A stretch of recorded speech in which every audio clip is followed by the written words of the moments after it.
shock us, show that, well, there is alien craft on the moon, or there was a civilization on the moon, and if we don't do it, even if we hear it from China, that's going to really be something where it's going to really shock people. Yeah, it's my understanding there's a multinational sort of agreement to keep this stuff secret, and at very high levels. There is no strife between countries, and they're working together. I don't know if that's true or not. I don't have any first-hand evidence of it, but certainly these are some of the things you read about in this field. Oh, wow. Hopefully we don't drop out. I just found out on our new Skype, it's coming out and telling me we got a poor network connection. I've never said that before off the other Skype.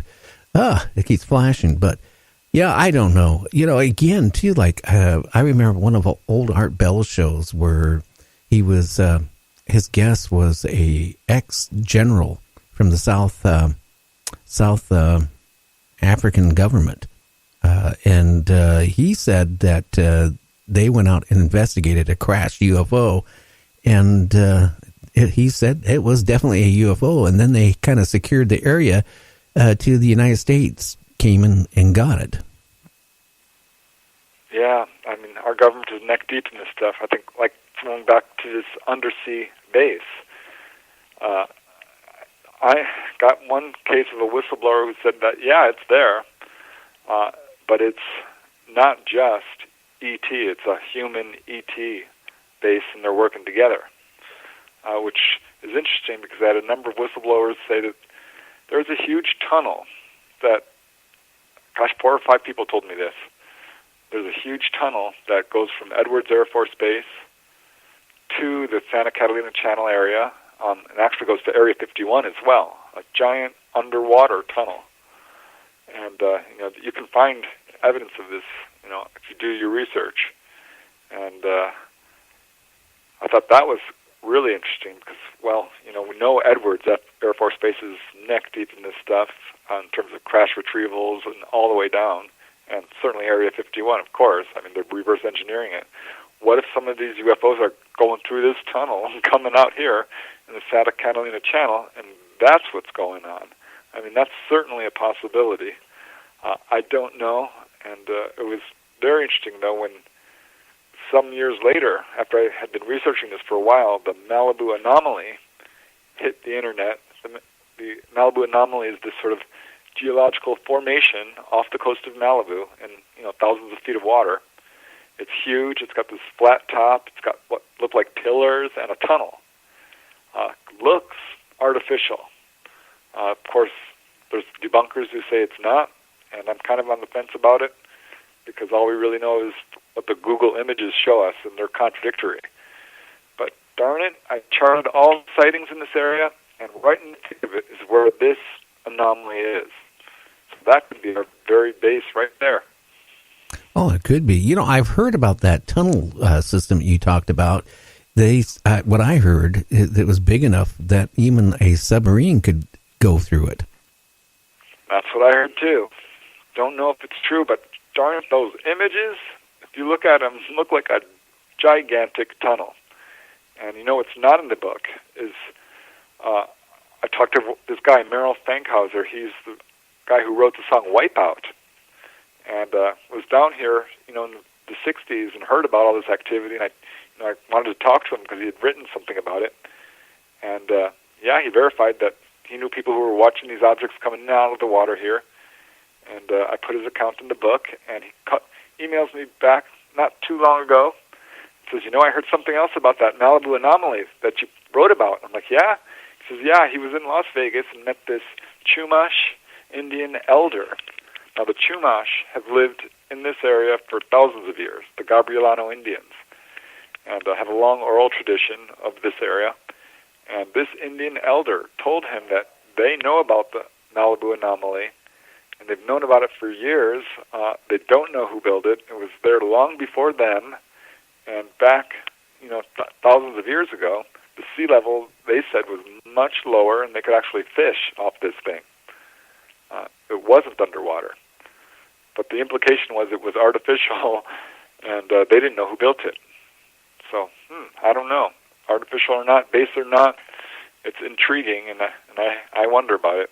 Well, maybe they have the technology for thousands and thousands of years to travel to Earth. And certainly they would have the capability to create these tunnels and whatever. Even if we started to work with a species of aliens or whatever, or a group of them, they could have created that. And wow, it makes you wonder, like, where all these maybe tunnels could go to.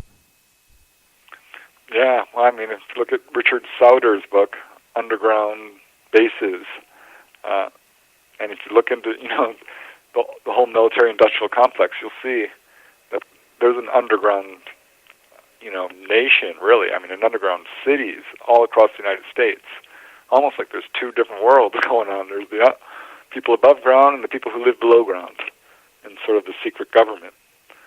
So it's a strange situation, to say the least, that I think would shock a lot of people if they realized how much is going on underground. Well, I believe that. I have a friend who was a longtime trucker that worked for a company that was delivering to one of these underground bases, cities, or whatever you want to call it. And he finally got to a point where he was so scared because he would come on to the base. They would direct him to this massive underground thing, and he would go into like this thing, like huge tunnel, and go into this thing. And then he would have to back in. And then all of a sudden, all these armed guards with the M16s surround his truck and instruct him to keep his hands on the steering wheel and look forward while they unload the truck. And they warned him if he turned his head, they would shoot him. And he said that was the last load he ever took into one, because that was it. Hey, I don't blame him. That's crazy. Yeah, it's unfortunate that this is going on, and I'm not happy about it. And if these guys who are underground think they're going to be able to escape, the environmental crisis, I think they're in for a real rude surprise, because we need to work together to solve it, and that's the only way it's going to happen. Well, if they even did survive, how long would they actually survive for? That's a scary thing. I mean, you can go underground and they have a massive city, right? They go, well, we can go down and we can survive 2 years. Well, it just depends on what has happened topside. So, I mean, that would maybe be 2 years of living hell to realize you can never come up, and then you're going to die at one point anyway. Yeah, hopefully it won't come to that. I'm pretty hopeful. I think there's a lot of good people in the world. I think, there's more good people than bad. Certainly, we do seem to be dealing with a situation of where greed and the struggle for power has paralyzed our planet. There are people in power are clearly not looking for the good of all humanity, because we're suffering bad here, and things have to change. So I think I'm hopeful that we can change, and that we can get people in power who are looking out for the common person. It's ridiculous. I mean, there's no reason for people to be homeless and starving in the street, or trying to struggle to pay their medical care. There's enough for everybody. I don't know. That's the scary part. I mean, we're so busy. It's going to make me sound bad, but we invest our money everywhere.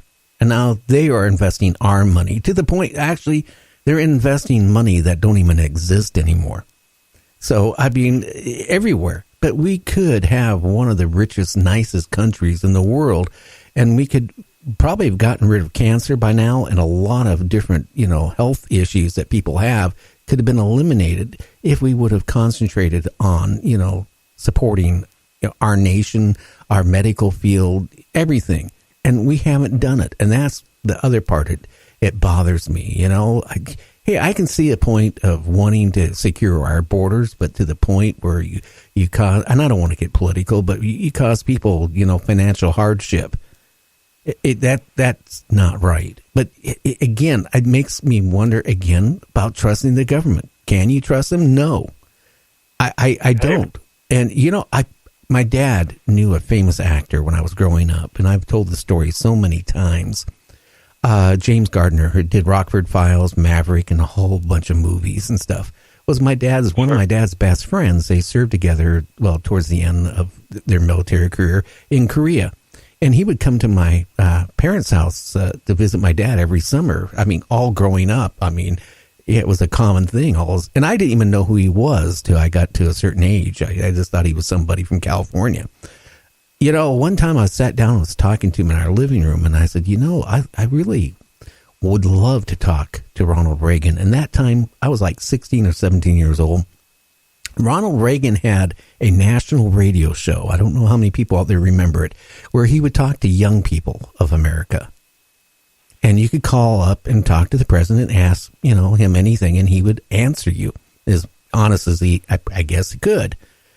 Well, I never called in, but all of a sudden I get this phone call from the White House that the president, Ronald Reagan, wanted to talk to me. And I talked to him on the radio. It was really cool. And because he was a good friend of my dad's friend, after that radio show, I got a follow-up phone call from him, and we talked. And he called me a couple of times where he called me after that. And one thing, I asked him a question about Star Wars, because I was kind of curious, because that was on the news a lot at that time frame.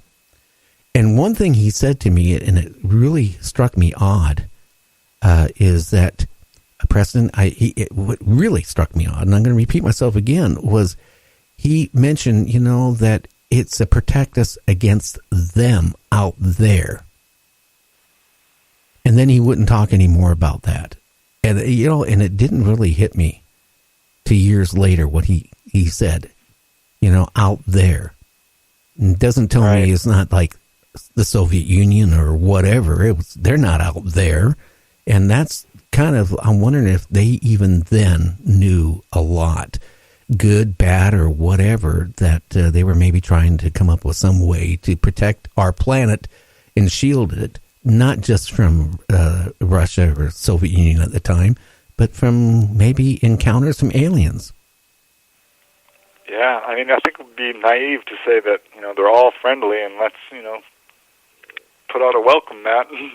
For all we know, we live in a bad neighborhood. We don't know what's out there. So I think it's a good idea to be careful. And from a military standpoint, this has got to be alarming. If people are being abducted and there's nothing we can really do, and these things are flying around at right angles and they're disappearing and they're shutting off neighborhoods.